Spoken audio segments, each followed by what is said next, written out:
Shalom.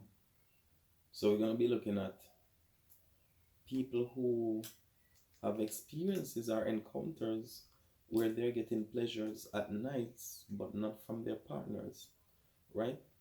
A lot of people, based on the belief system that they hold on to, they will think that these things do not happen, or just because they might not be the ones having these experiences, they will think that it's not real or so. And one of the main denominations of Christianity that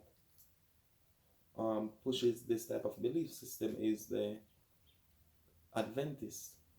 And a lot of Hebrews are coming from such background, and this is why a lot of them who follow these different congregation, they're having a lot of these experiences and they keep quiet. They think that turning a blind eye to it means that it's not happening.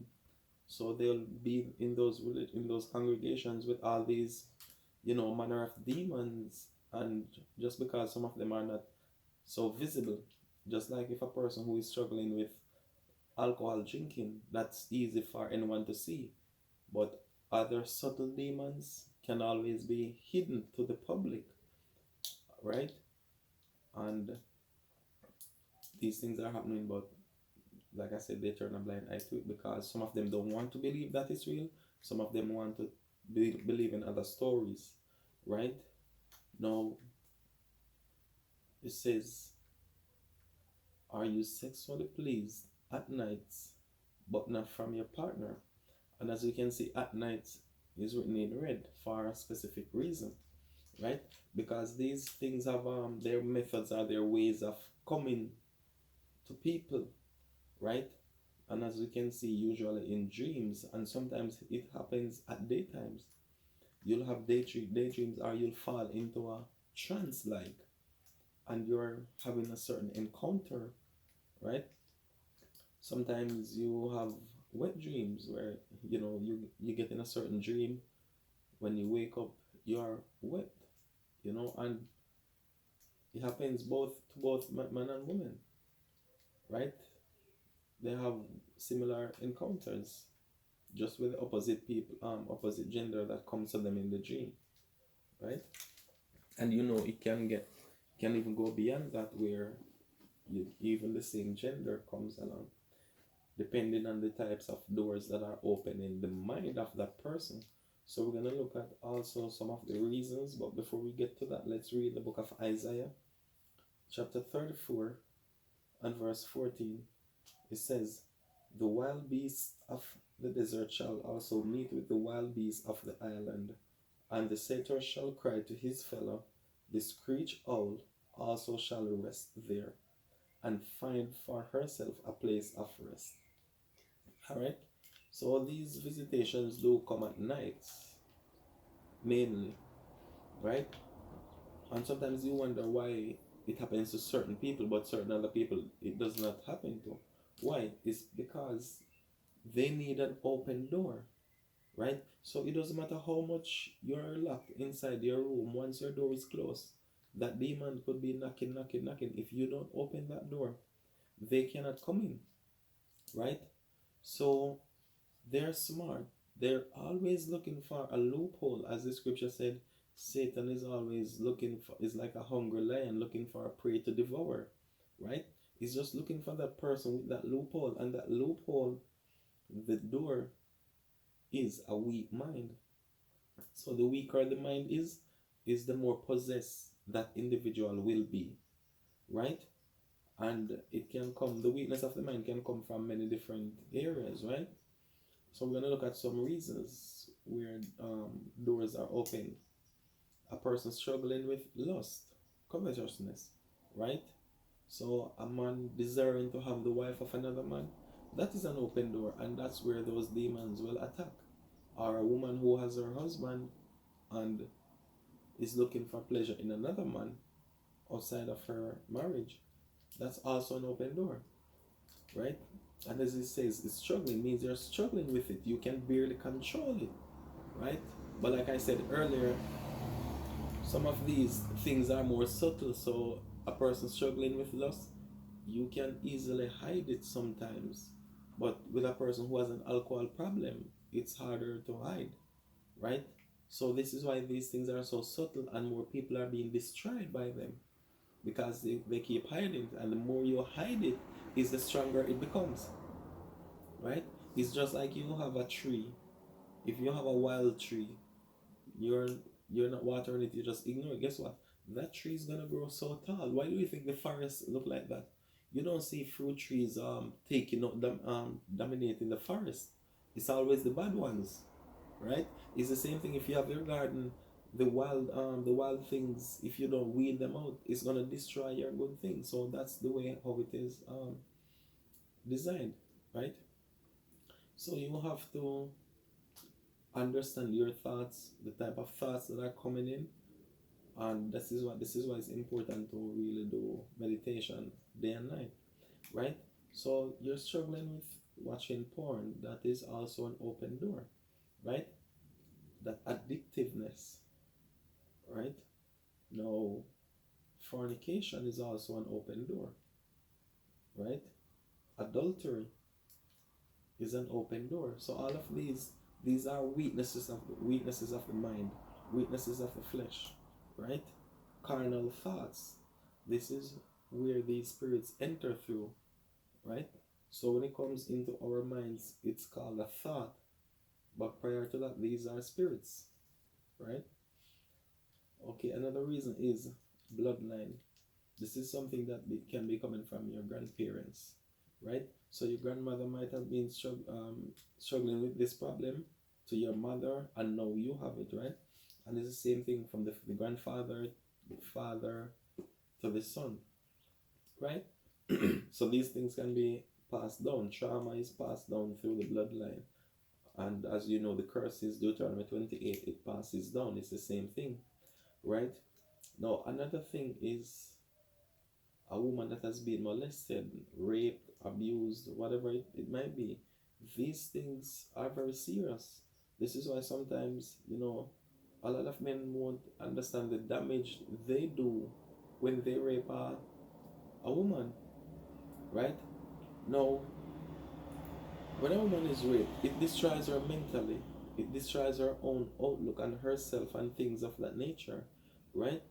So it's hard for her to find back herself, to find back peace, to find back that main thing that the man took away from her, which is her innocence. It's hard, right? However, it's important for her to fight through it, because if she leaves it that way, the door is left open and anything can come in, gonna make it worse. So yes, you might have been raped when you were 11 years old, but guess what? You are now 30, 40 years. It's important that you need to let go, because it's not the rape that you're now holding on to, you're also holding on to the demons that entered, right? So there has to be a point in your life that you understand that yes, it was done, it was cruel, it was an unjust act, it was whatever reasons. However, you need to free yourself from whatever is there and whatever came after, right? Hurt or brokenness, right? A lot of us had some bad relationships in our past, and they change the way we look on relationships, they change the way we look on marriages, they change the way we look on the opposite gender, right? That is also an open door. That also opens a door to how we look at things, right? And these spirits will continue to show us things that we want to see, right? It creates a negative way of thinking or perceiving, right? And also spell, right? A lot of you don't believe in the casting of spells. A lot of you don't believe in witches and wizards. A lot of you might say, oh, you don't believe in it, so it's not real. Just because you don't believe in something, that doesn't mean that it is real or unreal, right? So if you don't believe something, it doesn't change the fact that it's real. It doesn't make the truth have no effect, right? People can get to you through casting spell, right? So Sometimes you're in a relationship with a person, and no matter what you try, or both of you may even be trying, but the relationship is just not working because somebody is casting a spell. Maybe that person is still in love with the man that you want to be with, or the man that wants to be with you, or vice versa, right? So, say for example, the woman has an ex that still wants her. You're trying to build a relationship with that woman, right? The ex is casting spells, so no other man can be with her. So it doesn't matter what she tries, what relationship she tries, it's just not going to be successful. And even if you really love her, guess what? Something is just going to be pulling you apart. However, sometimes some people are lucky enough to see these things in dreams, right? How do you see, how do they show up in your dreams? They show up as signs. So some of these signs that you will see is that in the dream you might see you and their partner, probably he's happy, she's happy, but guess what? Maybe out of nowhere you see a beast, as something like a snake coming between you and him, or something dangerous, an animal that devours, or an insect that is, harmful, shows up between both of you, and then you see both of you on the other side. Is a form of separation in the dream. It's telling you that there's a spirit there between both of you. You understand? So yes, some of these can be spells that other people casted, right? Now, what are the effects when a person is having these different encounters? What happens is that you cannot find rest, you cannot find peace. Guess what? Emotionally and mentally, you are drained, right? Your mind is not towards your partner. It's hard. Even if you want to try in your spirit, you're so drained, you can't even fight anymore, right? And this is when you know you're really getting consumed, right? Also, it turns you away from your partner. You will have no interest. You lose all that drive, that desire to want to do anything with him. It's gone because you're already getting all the pleasure from the night before that didn't come from him, right? As it says, you lose interest. You just can't. Even if you're trying, you want to make love with him or her. You want to do all these things. It's just not happening, right? Also, how it looks is that you'll deprive their partner of sex, right? You will reject the sex from your partner, right? So these things do happen when you are getting all of these pleasures in your dream. And what happens is sometimes they can be so unrealistic, meaning that the appearance of the person that comes in the dream, it's far out of your reach. Sometimes it shows up like some celebrity, maybe Brad Pitt, like you were dreaming of having sex with Brad Pitt, that's far from your reality. You know what I mean? That's less likely to happen. Some superstar, or you might see some really handsome guy that you like would be your type, like physically would be your type, or sometimes they'll show up as people you have no idea who they are. You've never met that person, you've never seen that person, you know nothing about that person. Sometimes it might show up as your dead ex, someone from your past that has died. You understand? And another thing is that, like I said, the demons are very subtle. They are very intelligent, and they'll find every loophole to bend you. You understand? For example, even if you are conquering in the dreams, because in dreams you can conquer sometimes.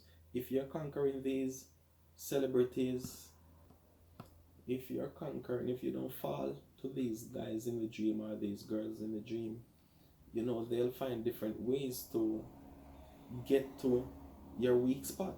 They will show up as family members that you will not reject. So when in the dream you can um, reject those people, they will bring people to you that you are not going to reject. So they'll show up as a family member that passed, someone that was really close to you. that you know you're gonna take care of, but then later down in the dream, only to see that that family member is being sexual also, or just crossing a line in the dream. You understand? Like I said, these are very subtle, right? So it's important for an individual who is having these experiences, right? If you really want to get away from it, there are solutions, right? Well, you're gonna need to meditate, and this is gonna be day in, day out. You have to meditate, and the things that you can acknowledge, you have to confess. It's not just saying it in your mind, you have to speak it over your life, right? You have to acknowledge, you have to say it, you have to speak about what is happening, and then you can renounce them, right? You can renounce all of these demonic dreams, or possessions and encounters and experiences, right?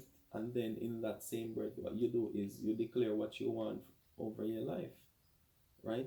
So what happened is there's always something to take the place of another. That is how the scale is balanced. So if you're getting rid of one thing, you want to call for, the love, peace, joy, beauty, all of these things. You have to fill that space, because if you leave that space empty, then when that unclean spirit goes out and doesn't find a place, guess what? It's going to come back to that vacant space. So it's important for you to fill it with an attribute of the Holy Spirit, right? And the ultimate thing is for you to be a subject of the Most High. That is the ultimate thing that is going to fix all these problems. Being a subject of the Most High. You are seeking His protection. You are seeking Him in redemption in all things, right? So those are things that can be done, and you free yourself. All right. Shalom.